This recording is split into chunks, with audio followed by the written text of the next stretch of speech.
ಬಾಗಲಕೋಟೆಗೆ ಬಾಂಗಡಿ ಕೋಟೆ ಅಂತ ಹೆಸರಿತ್ರಿ. ಇದು ಬಾಗಲಕೋಟೆ ಕಲೆ ಮತ್ತು ವಾಸ್ತುಶಿಲ್ಪಗಳಿಗೆ ಪ್ರಮುಖ ಸ್ಥಾನವನ್ನು ಪಡೆದಿದೆ. ಏಕೆಂದರೆ ನಮ್ಮ ಬಾಗಲಕೋಟೆ ಜಿಲ್ಲೆಯಲ್ಲಿ ಅತ್ಯಂತ ಪ್ರಸಿದ್ಧಿ, ಕರ್ನಾಟಕ ಅಥವಾ ಭಾರತದಲ್ಲಿ ಅತ್ಯಂತ ಪ್ರಸಿದ್ಧಿಯಾದ ಮೇಣ ಬಸದಿ ಹೊಂದಿರೋದು ನಮ್ಮ ಬಾಗಲಕೋಟೆ ಜಿಲ್ಲೆಯಲ್ಲಿ ಅಂತ ಹೇಳೋಕೆ ನಾವು ಹೆಮ್ಮೆ ಪಡ್ತೀವಿ. ಅದರಂತೆ ಬಾಗಲಕೋಟೆ ಬಸ್ ಸ್ಟ್ಯಾಂಡಿನಾಗ ಅಂತೇಳಿ ಹಾಡು ಫೇಮಸ್ ಆಗೈತೆ ನೋಡ್ರಿ. ನಮ್ಮ ಬಾಗಲಕೋಟೆ ಒಳಗೆ ಏನೇನು ಫೇಮಸ್ ಅದಾವಂದ್ರೆ ಈ ಹಾಡು ಒಂದು ಪ್ರಸಿದ್ಧಿ ಆಗೈತೆ ರೀ. ಇನ್ನೊಂದು ಹಾಡು ಐತ್ರಿ, ಅದನ್ನು ನಾ ಈಗ ಹಾಡ್ತೀನಿ ನೋಡ್ರಿ. ತಂದಿನಿ ಬಾರ ಬಾಗಲಕೋಟಿಯ ಕೈ ಬಳಿ ಕೈ ಬಳಿ ಕೈ ಬಳಿ ಒಲ್ಲೆಂದ್ರ ತೊಡಸಾವ ಹುಡುಗಿ ನಾ ನಿನಗ ಈ ಬಳಿ ಕೈಯ ಬಳಿ ತಂದಿನಿ ಬಾರ ಬಾಗಲಕೋಟಿಯ ಕೈ ಬಳಿ ಕೈ ಬಳಿ ಕೈ ಬಳಿ. ಹಿಂಗೆ ಜಾನಪದ ಮೂಲಕ ನಮ್ಮ ಬಾಗಲಕೋಟೆ ಹೆಸರು ಅಜರಾಮರವರ ಆಗೈತೆ ರೀ. ಜಾನಪದ ಗೀತೆಗಳಲ್ಲಿ ಅಥವಾ ಜಾನಪದ ಸೊಗಡಿನಲ್ಲಿ, ಜಾನಪದ ಒಂದು ಆಚರಣೆಗಳಲ್ಲಿ ಸಾಕಷ್ಟು ಬದಲಾವಣೆ ಆಗ್ತಾಯಿದೆ. ಅದ್ರ ಬಗ್ಗೆ ಏನಂತೀರಮ್ಮ? ಜಾನಪದ ಕಲೆಗಳು ಮೊದಲು ಭಾಳ ಚಲೋ ತಂಗೆ ಹಾಡ್ತಿದ್ರು ರೀ ಅವರು.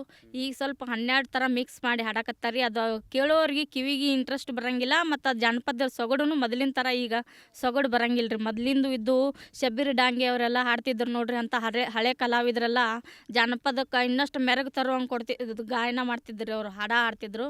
ಈಗಿನವರೆಲ್ಲ ಎಲ್ಲ ರಿಮಿಕ್ಸ್ ಮಾಡಿ ಅದು ಇದು ಕಲಬೆರಕೆ ಕರ್ನಾಟಕ ಮಾಡಿ ಹಳ್ಳ ಹಿಡಿಸ್ಬಿಟ್ಟಾರೆ. ಈಗಿನ ಜಾನಪದ ಭಾಳ ಸ್ವಲ್ಪ ಅಷ್ಟೊಂದು ಏನು ಮೊದಲಿನ ಗತೆ ಇಂಪು ಅನ್ಸಂಗಿಲ್ಲ ರೀ ಕಿವಿ ಕೇಳಕ್ಕೆ. ಆಮೇಲೆ ಈಗಿನ ಜನಪದ ಹಾಡುಗಳಿಂದ ಅಥವಾ ಆಚರಣೆಗಳಿಂದ ಅಥವಾ ಈಗಿನ ಜನಪದದಿಂದ ಮಕ್ಕಳು ಹಾಳಾಗ್ತಾ ಇದ್ದಾರೆ ಅಂತ. ಮಕ್ಕಳು ಹಾಳಾಗ್ತಾ ಇದ್ದಾರೆ ಸ್ವಲ್ಪ ಮಟ್ಟಿಗೆ, ಆದ್ರೆ ಪೂರ್ತಿ ಅಂತೂ ಇಲ್ಲರಿ. ಮೊದಲಿನ ಜಾನಪದಕ್ಕೂ ಈಗಿನ ಜಾನಪದಕ್ಕೂ ಅಜಗಜಾಂತರ ವ್ಯತ್ಯಾಸ ಐತ್ರಿ. ಮೊದಲಿನ ಜಾನಪದ ಒಳಗೆ ಹಳ್ಳಿ ಸೊಗಡು, ಹೆಣ್ಣು ಮಗಳು ಗಂಡನ ಮನೆಗೆ ಹೋಗಿ ಹೆಂಗೆ ನಡ್ಕೋಬೇಕು, ತವ್ರ ಮನೆಗೆ ಹೆಂಗೆ ನಡ್ಕೋಬೇಕು ಅಂತಾದ್ರ ಹಾಡಿನ ಮೂಲಕ ಹೇಳ್ತಿದ್ದಾರೆ. ಈಗಿನ ಏನಿಲ್ಲೀಗ ಹೆಂಡ್ತಿ ಊರಿಗೆ ಗಂಡ ಬಾರಿಗೆ ಅಂತೇಳಿ ಇಂಥವು ಬರೀ ಅಂತ ಹಾಡೋ ಜಾನಪದನಕ್ಕೆ ರಿಮಿಕ್ಸ್ ಮಾಡಕತ್ತಾರೆ. ನೋಡಿದ್ರಲ್ಲ, ಬಾಗಲಕೋಟೆ ಅಂದರೆ ಬಾಂಗಡಿ ಕೋಟೆ ಅಂದರೆ ಬಳೆಗಳ ಕೋಟೆ ಅನ್ನುವ ಕುರಿತಂತೆ ಬಹಳ ಚೆನ್ನಾಗಿ ವಿವರಿಸಿದ್ದಾರೆ. ಹಾಗೆಯೇ ಜನಪದ ಲೋಕದಲ್ಲಿ ಯಾವ ರೀತಿ ಬದಲಾವಣೆಗಳಾಗಿದ್ದಾವೆ ಅನ್ನೋದ್ರ ಕುರಿತು ಕೂಡ ಅವರು ಮಾತನಾಡಿದ್ದಾರೆ. ಇಲ್ಲಿ ಇನ್ನೊಬ್ಬರು ನಮ್ಮ ಒಂದು ರಿಟೈರ್ಡ್ ಹೆಡ್ ಮಾಸ್ಟರ್ ಇದ್ದಾರೆ, ಅವ್ರು ಏನು ಮಾತಾಡ್ತಾರೆ ಬನ್ನಿ ಮಾತಾಡೋಣ. ನಮಸ್ಕಾರ ಸರ್. ನಮಸ್ಕಾರ ಸರ್. ನಮಸ್ಕಾರ. ನೋಡಿರಿ, ಮೊದಲಿನ ಜಾನಪದ ಗೀತೆಗಳಿಗೂ ಇವತ್ತಿನ ಜಾನಪದ ಗೀತೆಗಳಿಗೂ ತುಂಬ ವ್ಯತ್ಯಾಸ ಆಗಿದೆ. ಮೊದಲಿನ ಜಾನಪದ ಗೀತೆಗಳು ಜನರಲ್ಲಿ ಜಾಗೃತಿಯನ್ನು ಮೂಡಿಸುವಂಥದ್ದು, ಜನರಲ್ಲಿ ನೀತಿ ಪಾಠವನ್ನು ಹೇಳುವಂಥ ಹಾಡುಗಳನ್ನು ಹಾಡ್ತಾಯಿದ್ರು. ಇವತ್ತು ಎಲ್ಲ ಅದರಲ್ಲಿ ಅಶ್ಲೀಲತೆ ತುಂಬಿಕೊಂಡಿದೆ. ಅದರಲ್ಲಿ ದೇಶಭಕ್ತಿ ಇಲ್ಲ, ಒಂದು ಧಾರ್ಮಿಕ ವಿಚಾರಗಳಿಲ್ಲ, ಮಿಕ್ಸ್ ಮಾಡಿ ರಿಮಿಕ್ಸ್ ಮಾಡಿ ಹಾಡ್ತಾ ಇದ್ದಾರೆ. ಇದರಿಂದ ಸಮಾಜ ಯಾವ ದಿಕ್ಕಿಗೆ ಹೋಗ್ತಾ ಇದೆ ಅನ್ನೋದು ತಿಳಿಯೋದಾಗಿದೆ. ಏನು ಪ್ರಭಾವ ಬೀರ್ತಾ ಇದೆ ಸರ್ ಮುಖ್ಯವಾಗಿ ಮಕ್ಕಳ ಮೇಲೆ? ಜನರ ಮಕ್ಕಳ ಮೇಲೆ ಕೆಟ್ಟ ದುಷ್ಪರಿಣಾಮ ಬೀರ್ತಾ ಇದೆ. ಆ ಟ್ರ್ಯಾಕ್ಟರ್ನಲ್ಲಿ ಕೆಲವು ಹಾಡುಗಳನ್ನ ಹಾಕ್ತಾರೆ, ಅದ್ರ ಕೇಳಲಿಕ್ಕೆ ಆಗೋದಿಲ್ಲ. ಜಾನಪದ ಗೀತೆಗಳಲ್ಲಿ ನೈತಿಕ ಪಾಠ ಇರಬೇಕು.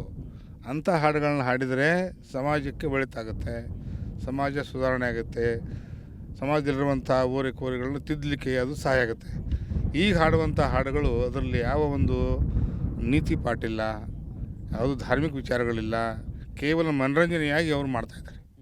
ಅದರಿಂದ ಏನು ಪ್ರಭಾವ ಬೀರ್ತಾ ಇದೆ ಸರ್ ಮುಖ್ಯವಾಗಿ ಮಕ್ಕಳ ಮೇಲೆ? ಅದರಿಂದ ಮಕ್ಕಳ ಮೇಲೆ ದುಷ್ಪರಿಣಾಮ ಬೀರ್ತಾ ಇದೆ. ಅಶ್ಲೀಲತೆ ಹೆಚ್ಚಾಗಿದೆ, ನೈತಿಕತೆ ಇಲ್ಲ. ಟ್ರ್ಯಾಕ್ಟರ್ಗಳಲ್ಲಿ ಹಾಡುವಂಥ ಹಾಡುಗಳನ್ನ ಕೇಳೋದ್ರಿಂದ ಕೇವಲ ಮನೋರಂಜನೆ ಆಗ್ತದೆ ಹೊರತಾಗಿ ಅದರಿಂದ ಯಾವುದೇ ಸುಧಾರಣೆ ಅನ್ನೋದು ಕಂಡು ಬರ್ತಾ ಇಲ್ಲ. ಏನು ಬದಲಾವಣೆ ಅಂತೀರಾ ನೀವು? ಬದಲಾವಣೆ ನೀತಿ ಇರುವಂಥ ಹಾಡುಗಳನ್ನು ಕಟ್ಟಬೇಕು. ಮೊದಲಿರುವಂಥ ಏನು ಹಾಡಿನ ಸೊಗಡುಗಳಿವೆ ಆ ಸೊಗಡು ಇವತ್ತು ಕಂಡು ಬರ್ತಾ ಇಲ್ಲ. ಇದೇ ನಾನು ಹೇಳ್ತಾ ಇರೋದು. ನೀವೊಬ್ಬ ಶಿಕ್ಷಕರಾಗಿ, ರಿಟೈರ್ಡ್ ಹೆಡ್ ಮಾಸ್ಟರ್ ಆಗಿ ಏನು ಸಂದೇಶ ಕೊಡ್ಲಿಕ್ಕೆ ಬಯಸ್ತೀರಾ ಕೊನೆಯದಾಗಿ? ಜಾನಪದದ ಬಗ್ಗೆ ನಾನು ಯಾವ ಸಾಹಿತ್ಯ ಓದಿದವನಲ್ಲ. ನಾನು ಜಾನಪದ ಕಲೆ ಒಳ್ಳೆಯ ಕಲೆ, ಅದು ಉಳಿಸ್ಕೊಂಡು ಬೆಳೆಸ್ಕೊಂಡು ಹೋಗ್ಬೇಕು ಅನ್ನೋದು ನನ್ನ ಅಭಿಪ್ರಾಯ. ಬಾಗಲಕೋಟೆ ಬಗ್ಗೆ ವಿಶೇಷವಾಗಿ ಏನು ಹೇಳ್ತೀರಿ?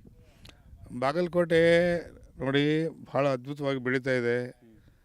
ಬಾಗಲಕೋಟೆ ಎಲ್ಲ ದೃಷ್ಟಿಯಿಂದಲೂ ಇವತ್ತು ಡೆವಲಪ್ ಆಗ್ತಾ ಇದೆ ಅನ್ನೋದು ನನ್ನ ಅಭಿಪ್ರಾಯ. ಬಾಗಲಕೋಟೆ ಅಂದಿದ ತಕ್ಷಣ ಏನು ನೆನಪಿಗೆ ಬರುತ್ತೆ ಸರ್ ನಿಮಗೆ? ಬಾಗಲಕೋಟೆ ಅದು ಬಿಡುಗಡೆ ಪ್ರದೇಶ ಬೇಕಂದ್ರೆ ನನಗೆ ನೆನಪಿಗೆ ಬರ್ತಾ ಇದೆ. ಭಾಳ ಜನ ಏನಂತೆ ಹೊಲಗಳನ್ನ ಕಳ್ಕೊಂಡಿದ್ದಾರೆ, ಆಸ್ತಿ ಕಳ್ಕೊಂಡಿದ್ದಾರೆ ರೈತರು. ಅದು ಕಣ್ಣಿಗೆ ಬರ್ತಾ ಇದೆ ನಮಗೆ. ನೋಡಿದ್ರಲ್ಲ, ಜನಪದ ಕುರಿತಂತೆ, ಬಾಗಲಕೋಟೆ ಕುರಿತಂತೆ, ಬಾಂಗಡಿ ಕೋಟೆ ಹೋಗಿ ಬಾಗಲಕೋಟೆ ಅಂತ ಹೇಗಾಯಿತು ಅನ್ನೋದರ ಕುರಿತಂತೆ ಈ ವಿಶೇಷ ವಿಡಿಯೋ ನಿಮ್ಮ ಮುಂದೆ ಇಟ್ವಿ. ಸೊ ಇದಾಗಿತ್ತು ಇವತ್ತಿನ ವಿಶೇಷ. ಇದೇ ರೀತಿಯ ವಿಶೇಷ ವಿಡಿಯೋಗಳಿಗಾಗಿ ಎಸ್ ನ್ಯೂಸ್ ಕರ್ನಾಟಕವನ್ನು ಫಾಲೋ ಮಾಡ್ಕೊಳ್ಳಿ, ಸಬ್ಸ್ಕ್ರೈಬ್ ಮಾಡ್ಕೊಳ್ಳಿ ಅಂತ ಹೇಳ್ತಾ ನಮಸ್ಕಾರ, ಧನ್ಯವಾದಗಳು ವೀಕ್ಷಕರೇ.